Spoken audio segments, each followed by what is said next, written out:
Hi guys, Exeter Rider, thanks for joining me once again. Now this week is my full review of the Hyosung Aquila GV300. Well, so you might be wondering, well, who are Hyosung? Well, they're a Korean company. They've been around since about 1978, I believe. And essentially they are a manufacturing company. They don't just specialise in bikes. They do all sorts of stuff, air conditioning, just all sorts of industrial stuff. Right, so let's go down my favourite country roads here. They're my favourite because they're windy and relatively harsh on the suspension. So if your bike isn't really up to scratch on the suspension side, and you feel it. And with this one so far, I am finding it quite harsh on the rear, but they always are on these type of bikes because of the way the rear suspension is set up with the shocks and the rear springs. Every bump does tend to go right through you, right up your back. But having said that, it does give you a lot of confidence riding this bike in the lanes because you are so low to the ground. So it is nice and easy to really commit and chuck yourself into the curves. And the mirrors, I got a good shot on my arms, which is a bit frustrating. I wish I could see more. And acceleration and just taking in the views. This is a cruiser, and that's exactly what it does. It's quite pleasant going along, looking at the views. And as I say, you've got all the power there. You've got so much more power this time on this bike compared to the 125. It has been raining a lot recently and I haven't tried the tyres in the wet, but I did on the 125 version, which I believe are the same tyres, and they work just fine. They're very, very good. I think they're Timsun or something like that, made by them. So but again, yeah, it hasn't given me any bother at all. Very good. A champion I'm in contact with since I've done the 125 review of this bike, he said that he hasn't had any problems.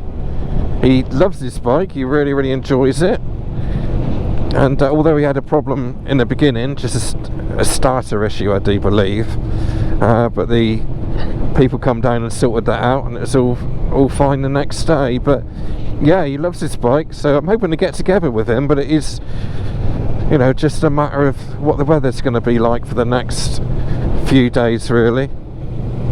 So I've only got it for 3 more days. I've had it for 2 weeks and I've only been able to ride it for today, so we'll see what happens there.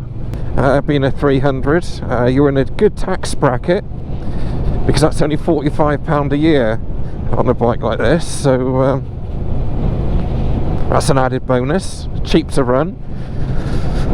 Mileage, I'm probably getting around 85 to 90. That's a bit of a guesstimate there, but I would say that's pretty accurate. Pretty similar to what I had on my CB300 actually. Similar sort of mileage. And yeah, overall it's just cheap to run really. I think in many ways this is the you know, if you're not going to do much motorway work, this is kind of the happy medium really, the balance between having a low capacity bike and something that's too much. So I think one of the best points about the Aquilas, whether it's the 125 or the 300 version here, is just that torquey V-twin. It's really refreshing to see a 125 and a 300 pull like this without needing to have a lot of revs.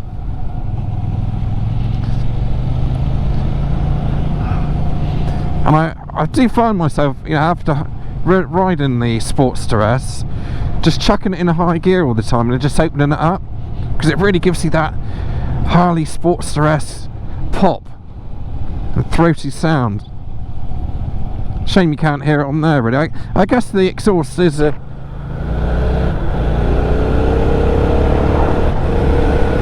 exhaust is very quiet really, but hey ho, that's Euro 5 for you, isn't it? Right, so let's cross over and see what the bike is like in town. Relatively narrow.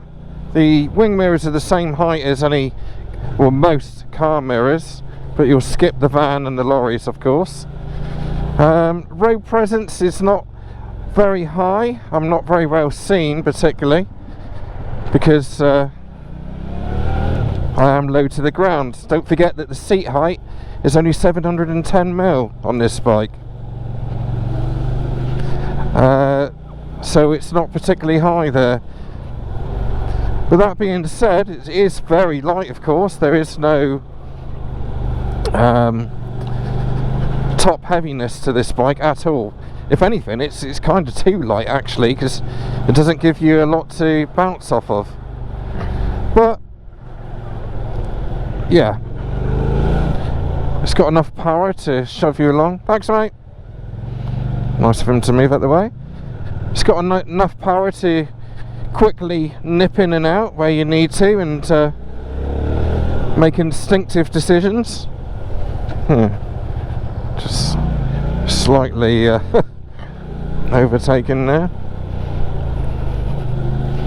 Cool. Traffic in Marsh Barton. This is the main industrial estate in Exeter, and it's always really busy here.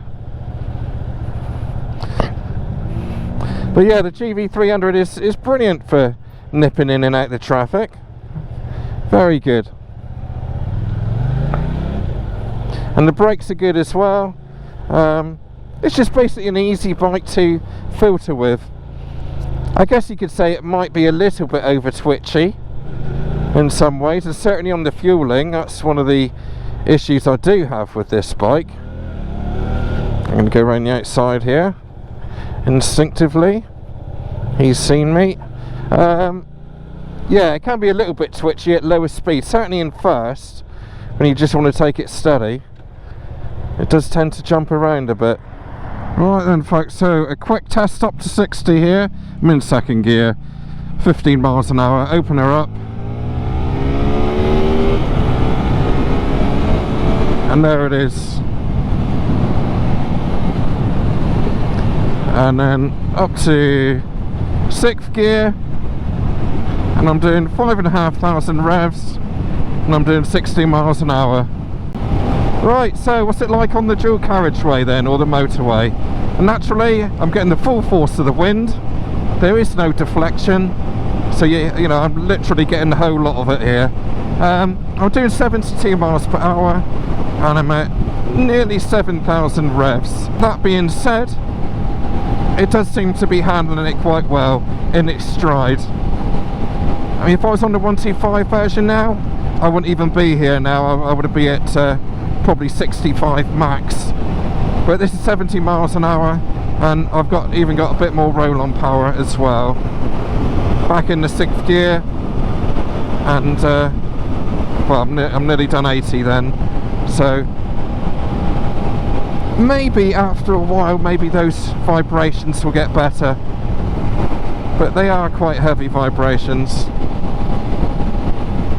But again, if you're 80 or young, then that isn't going to bother you, because, well, you just deal with it, you don't know any different. But if you're moving up from the 125 version of the GV, then oh, you're in for a treat. You're going to love it, because there's so much more power, so much more top end as well. You actually find yourself having to lay off the throttle just to bring you down to legal speed again. So yeah, if you're thinking of moving up from the 125 version, it will be a worthwhile upgrade, I can assure you of that.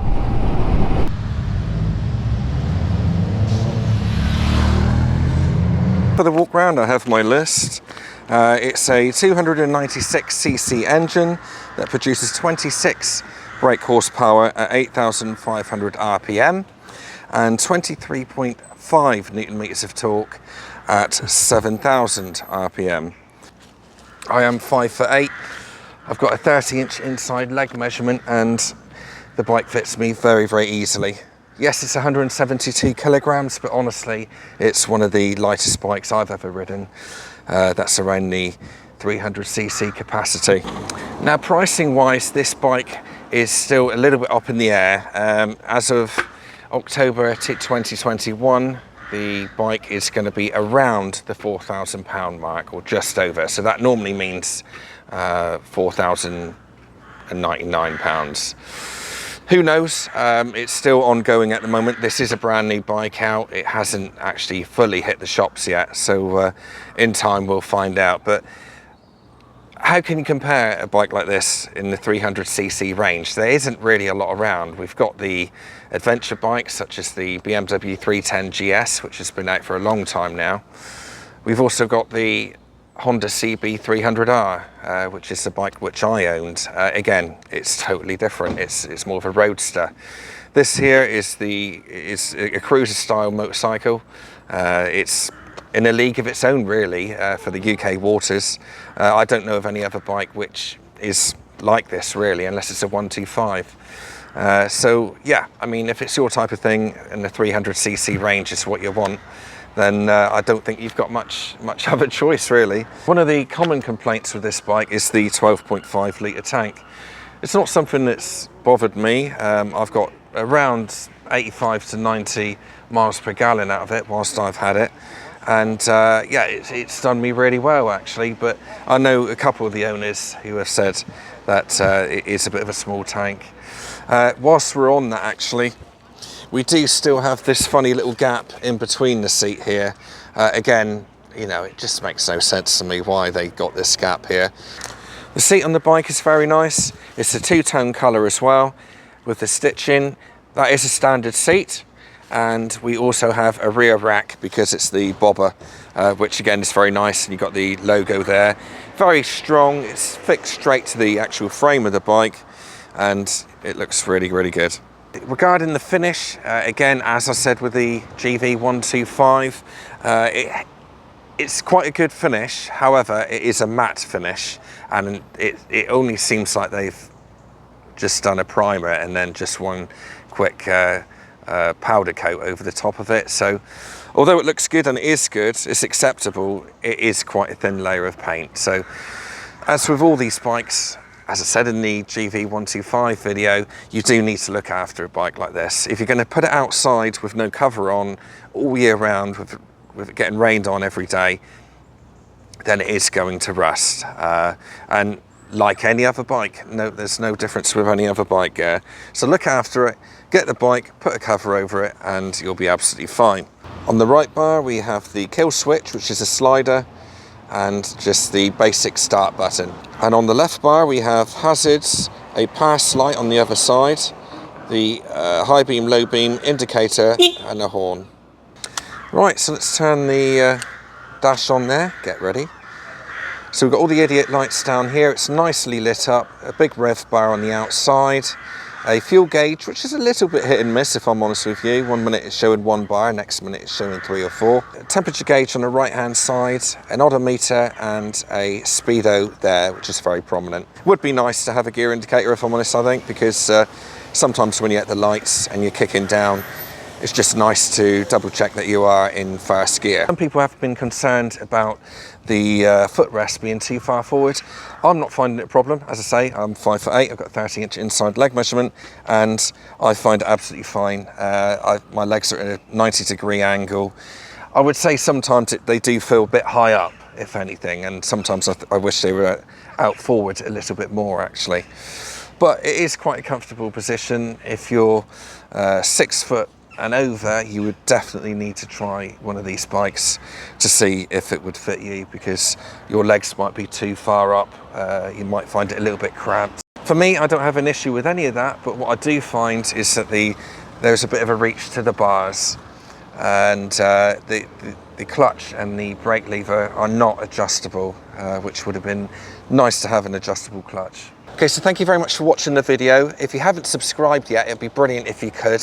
I have got more coming up on this bike, including a owner's review, which might be really handy if you're thinking of buying one of these bikes. It's a bike I would recommend, for sure. There's nothing that I dislike about it or I would put people off about it. I think the thing that might be a little bit difficult to deal with at the moment, really getting the bike, is actually the dealership network is...